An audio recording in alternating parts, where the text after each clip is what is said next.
Practice 5 already behind us, going fast. So that's 1/3 of the practices, and got 3 scrimmages. A day even with just helmets. So it's going to move along quickly, and all of a sudden Saturday, after Saturday's practice, will be one step even closer. So guys, I thought today really did a nice job bringing energy. I thought the physicality was at the highest level. Today was our first day in full pads, as you saw out there. So didn't do anything as far as taking a lot of guys to the ground or anything like that in our full scrimmage stuff that we always kind of end each practice with. But we will get to that here on Saturday a little bit, just some isolated opportunities there to work on that. Guys came back from spring break. We've got a high standard and asked them to be even better than what we were on Tuesday. They definitely brought it, and you can tell it's important to them. They're doing a lot of things to work together to improve individually, collectively, both on their side of the ball and as a team. Questions? Coach, first of all, we're going to try and introduce ourselves today. I Yep. expect you to Yep. memorize. You bet. I'm Kirk McNair with Bama 24/7. I was supposed to ask you about if Uber was making the trip, but I'm not wasting my question. Uber's a horse. Tight ends, if you would evaluate them and how you'll use them. Yeah, the tight end's a really important part of our offense.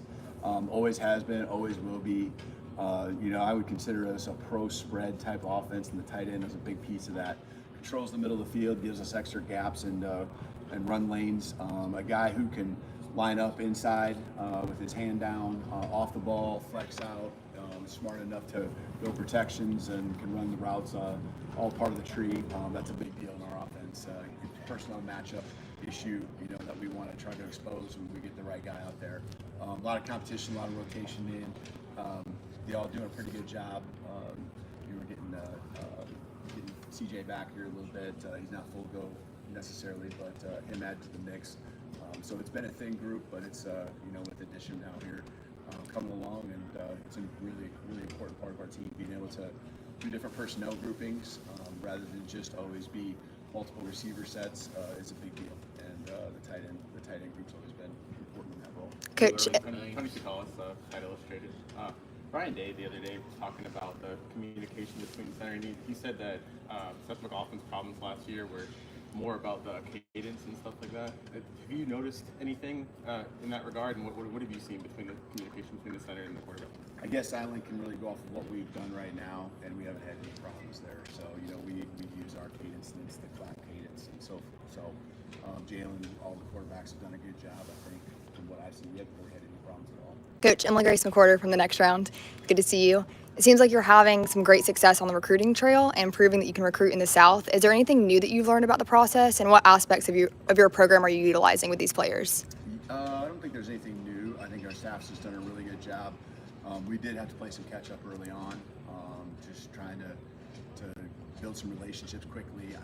I'll obviously identify first, and then kind of get in the game with some relationships. And our staff, both on the field staff and our recruiting staff, have really done a good job working hard, being on the same page, and getting these guys here to campus has been really a big deal. And once they get here and they get to know everyone, it's led to success, as you see. Mike Rodak with Bama 247. Just on the recruiting note, you talked about social media yesterday, kind of the importance of that. Just what's your vision for social media, kind of the importance of that in recruiting? Yeah, we picked up a couple of, well, I shouldn't say picked up, sounds like we're recruiting them, but we added some staff and really have, a vision there, and I think it's a big deal, not just with the average fan, but with the recruits and prospects that we're looking at, what they like and what is attractive to them, and just trying to showcase our program, also just get our message out, them to understand the culture we're trying to build here, and what all our resources are, who the people are that all work here. So Walt Brock is a guy that just stepped foot on campus here this week, and really excited about what I know he can bring through the experiences he's had in the past, and kind of a big picture, but also very detail-oriented vision that he has for us. Yeah, Matt Stahl.com. We saw Sterling Dixon and Jeremy Bernard in the black jerseys. Any update on where they are? Yeah, just minor stuff.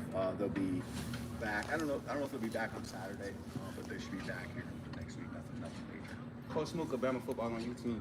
The headset communication. Since the first pressure, how have you seen that progress, and how's everybody, quarterbacks, coaches, how are they adjusting to it? Yep, we have only 3 that we're working with right now, 2 on offense, 1 on defense. On the defensive side, it's been clean every single time. Today, there might have been one. I haven't identified exactly if he couldn't hear us or what the situation was, but that's the only time. So it was nothing major. I think we got it figured out even within the practice. So it's been really good. I think the key is not use it too much. I mean, you got to practice kind of what that method might be and the things that we're going to be able to utilize it for, but it will shut off based on the rules as we understand it right now. So there's going to be some time period where you got to have all your mechanics, and even if it goes out, you still got to have the mechanics in place. So it's been really helpful, letting the coordinators be able to talk directly to the guys that are on the field. That's been a little different than anything we've ever experienced, but it's gone really smooth. You've got some really young, talented guys in the secondary. What have you seen from them, guys like Red Morgan, Davian Brown? Yeah, those 2 in particular, and there's been some others too, but since you brought them up, they've certainly been highlighted throughout the first 5 practices. Red made a nice play or 2 today, and Xavier's been super consistent, really beyond what you would expect for such guys that are so young. So been really positive with those guys. Alex Scarborough, 247. One more injury thing. Did you notice, is there a timetable on when it's possible to get back? Yeah, I don't know that. I do know, but I think it's still kind of relative, kind of up in the air still. So I'm certainly aware of it, obviously. And then just offensive tackle as a whole, how do you see those guys developing, and are you getting kind of the numbers there you're looking for? Yeah, I mean, offensive line wise, even just if you look at our scholarship numbers, we are short there, and so you need so many to get through a season, and so those guys are getting a lot of reps, they're getting a lot of work, they're all getting better. Really proud of the way they're just grinding and getting after it each and every day. But scholarship numbers for the offensive line in general, are still just below where we'd like to be going into the fall. You got a lot of pass catchers. No, You got a lot of pass catchers with different skill sets. How important is that for your offense? Yeah, it's been really good. Each day you kind of learn a little bit more about these guys, and so something kind of pops, and seeing a guy make a catch a certain way, body control, some of the just ways that they can release and kind of win off the line of scrimmage. Some of those guys have shown up in different ways, and so right now we're in install mode, and so it's just teaching everyone the offense, and just kind of they're all X's right now, not like X's and receiver X or Z, but like they're all just learning the offense. And as we get into specialty packages, and that will really come in the fall, that's when you utilize the strengths that each of them have. But it is important, very important for us to know what these guys are going into the summer, so we can plan accordingly with certain concepts and certain packages going into fall camp. Okay, Anna Snyder with the Tuscaloosa News. I'm just curious, what do you think of the recruiting calendar, in particular the June signing day that's being discussed? Well, I know there's a lot of concerns, and I think we're a pretty unified group here in the SEC with trying to just work for the December date right now, and we're good with moving it up. I know in the high school ranks, there's a lot of concern. I think it's a very valid concern that you might have some guys that aren't playing and may opt out if they sign, and I don't know if those are the guys you want playing. I think it's also really good for us for any of those that we want to see play one more season in the fall for our evaluation purposes. I think it's really important. So everything I think would just get moved up even earlier than what it is. I know there's some reasons why you'd want to do it, but I think at this point, moving it earlier December is a good move.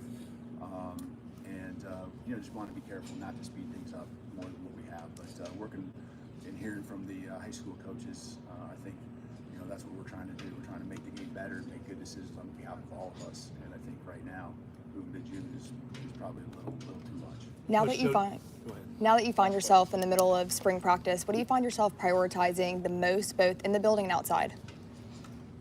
The football piece and the recruiting piece.